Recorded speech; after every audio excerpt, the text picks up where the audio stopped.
போட்டு காசு வாங்கி போக வேண்டியது மீனை போட்டு காசு வாங்கிட்டு போவா கறிக்கு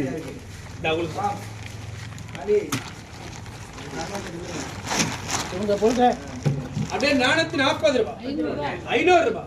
550 ரூபாய் 600 ரூபாய் நாணயத்தை கொஞ்சம் 10,000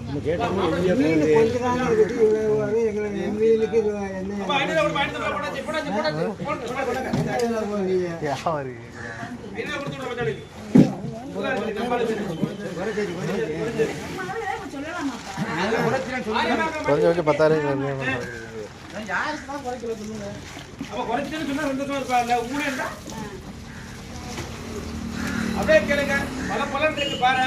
மர்மம் சரியா கேளுங்க அப்ப குறைச்சாரம் இப்ப 440 450 60 ரூபா 60 ரூபா 70 ரூபா 80 ரூபா 80 ரூபா 300 ரூபா 500 ரூபா சுந்தரமூர்த்தி